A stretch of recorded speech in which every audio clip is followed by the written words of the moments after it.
Hey folks, it's Jaffe. I wanted to do my top games, my top 10 games of 2018. Preface, of course, being that these did not all come out in 2018. These are just simply the things that I played this year that I enjoyed playing the most. And we kick it off with a really great throwback game. To me, this is really kind of the Shovel Knight of 2018. This is The Messenger.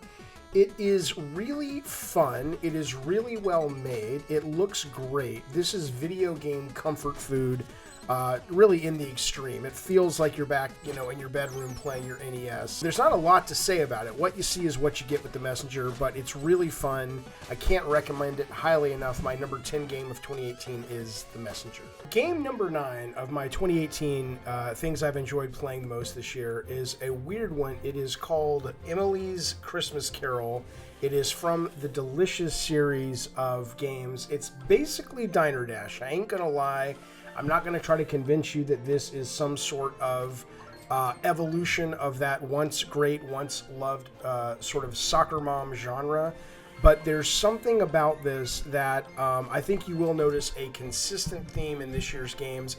I had a great year, but I had a rough year. We shut our company down. There was a lot of drama, a lot of sadness, a lot of confusion, a lot of growth around that, and in that I do think I personally retreated to a bunch of games that just were very comfort foody and very much like warm, nurturing blankets that made me feel better. This is kind of like when you watch Netflix and they make those Christmas movies like Christmas Chronicles or A Christmas Prince. It's basically Christmas lovers fan service. It's really well made. It puts you in a zen-like state.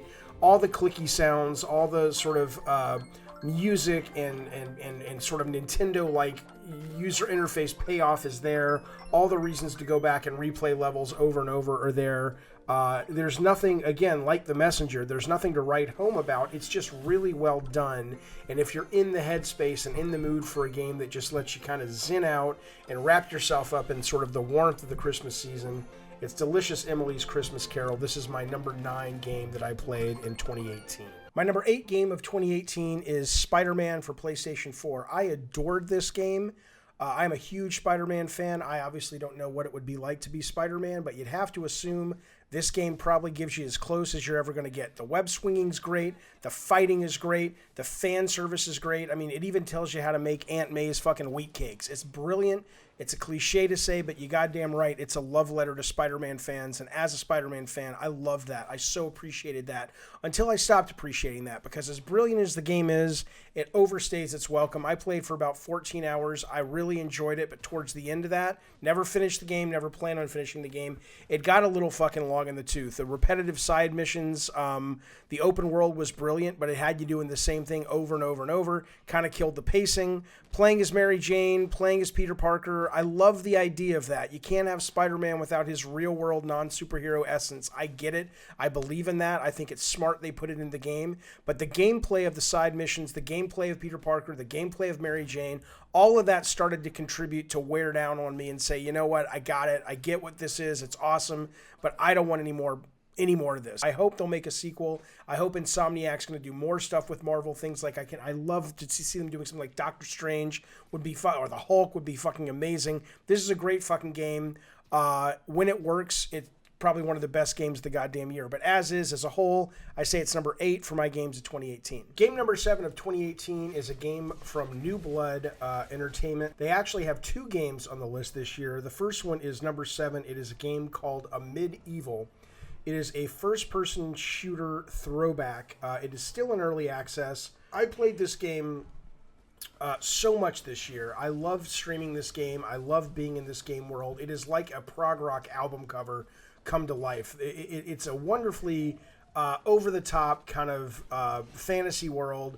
The game itself is a standard first-person shooter, but the level design is phenomenal. The weapons are tons of fun. The AI pathfinding is great. So you're able to bottleneck your enemies and plan out strategies beyond just sort of aiming and shooting. The level design harkens back to days of Quake and Doom, where you actually could get lost and you'd have to backtrack, and you could really immerse yourself in the fantasy world of the game versus acting like you're just in a linear shooting gallery, which is kind of the traditional way of doing first-person shooters these days, which I fucking despise. It gets a little fucked in the last episode or so. Like, the level design is great, but it gets a little too clever for its own good. They start adding more jumping puzzles. The enemies get a little too hard. It stops being this kind of zen flow, immersive experience and starts becoming a lot of, like, try and die, which I don't like. It's still in early access. I'm hoping that balancing gets adjusted. But even with it as is, Medieval is easily, happily, wonderfully one of my favorite games of the year, and it certainly is number 7 for 2018. Game number 6. This game is just joy personified. This game actually came out, I think the year before, but I only discovered it this year. It is from the phenomenal Way Forward team. They make some of the best 2D platformers around in this day and age. It's Shantae, HalfGenie Hero. It's just fun. It's well done. The enemies are fun. The art is beautiful.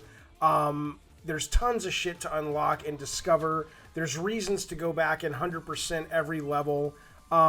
You can transform into all these cool characters. It's just, this is another one of those comfort games that when I was shutting down Bartlett Jones really provided me a great escape this year and really made me feel taken care of, like I was sort of in the hands of a great game team that said, look, we just want to show you a great time, man, and take you away from your fucking challenges of the life.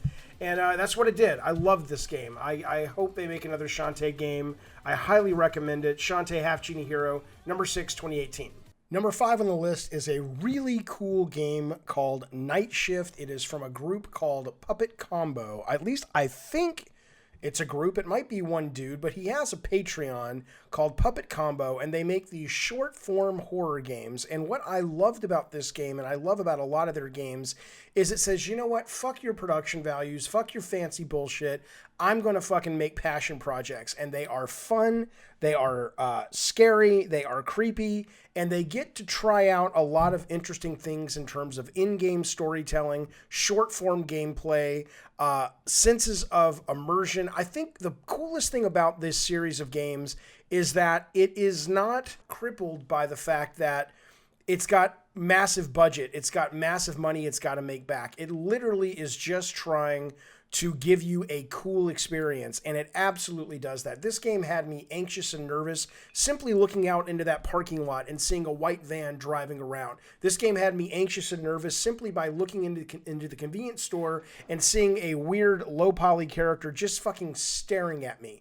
There was creepy shit in there. It's interesting gameplay happening at a low-budget level. You rarely hear about games like this.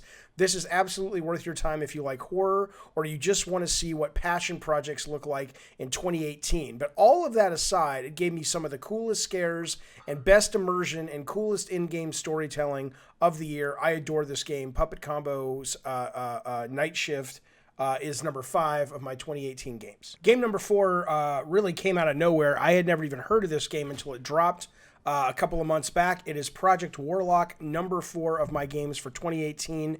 It is chunky as fuck. I love the way it looks. I love the way it plays. It is an old school, to the core, first-person shooter. Obviously, it shares a lot of DNA with Wolfenstein 3D. You can't even look up or down in this goddamn game, but for some reason, it still holds up. It still plays relevantly in a game year filled with lots of new innovations. There ain't much to say about this game. It ain't that innovative. It doesn't want to be that innovative. It is absolute comfort food gaming through and through. I've come back to this game probably more than any other game in 2018. I adore it. I think you will as well. The one caveat is I would recommend playing it on easy, because the gameplay on easy is not actually easy. The only difference is when you die, you don't have to go all the way back to the beginning of the campaign, not the beginning of the level. On normal, you got to go all the way back to the start of the campaign. Fuck that shit. Other than that, though, easy seems to play just like normal. Beautiful fucking game. Wonderful fucking game. Highly recommended. The grilled cheese sandwich of video games for 2018, folks. That's how comfort food fuck this is. Give it a play. Project Warlock, number 4. Game number 3 of 2018. Showing you this footage is going to do you no goddamn good at all.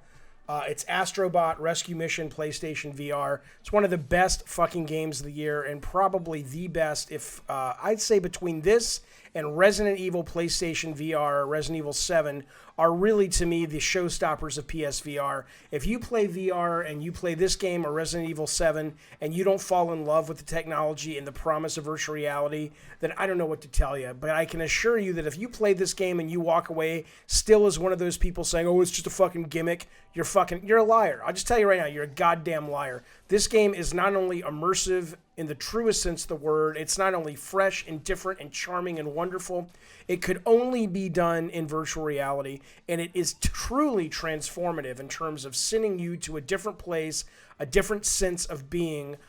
This game is brilliant. I hope it does for PlayStation VR what I'm assuming it was designed to do, which is convert a whole bunch of fucking haters and non-believers and cynics into utter fans of this amazing piece of hardware, which is PlayStation VR. Astrobot Rescue Mission, totally, happily, easily number 3 of my games of 2018. I adore this fucking game. Number 2 game of 2018. The game is Dusk. This is the second game on the list from New Blood.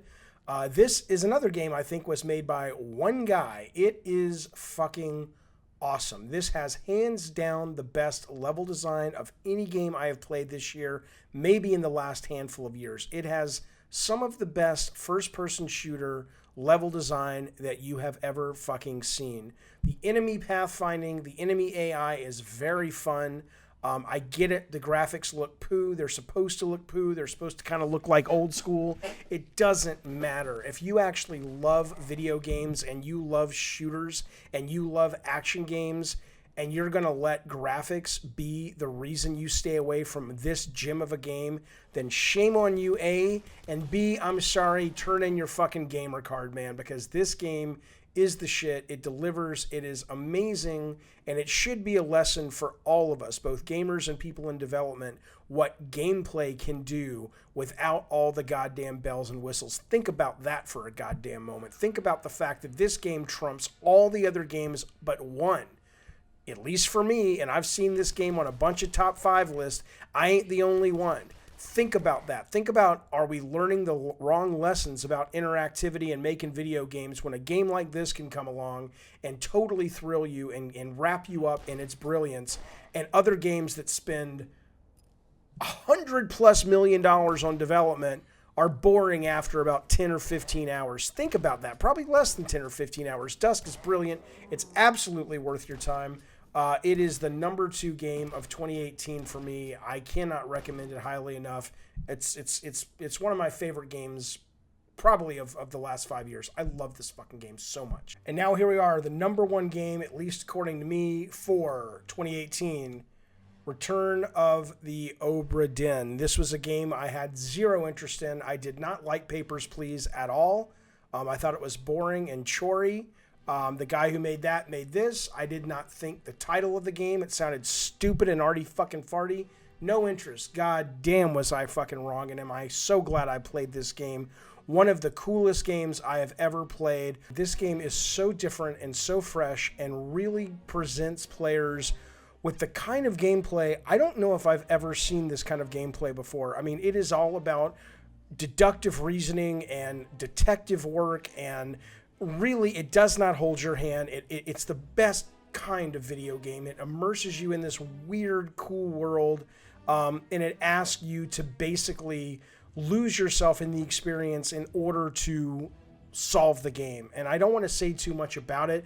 I came into it relatively fresh, and so all I can tell you about this fucking game is it's very different. It's very fresh. If you love the video game medium, as weird as this game looks, it is so clever, it is so fresh, it is so different, and it is absolutely insanely highly recommended. The number 1 game for 2018 for me, Papa Jaffe, is Return of the Obra Dinn. I adored it. I hope you give it a shot at some point. I think if you like weird, interesting, different, fresh games, you will enjoy it too. Fucking loved it.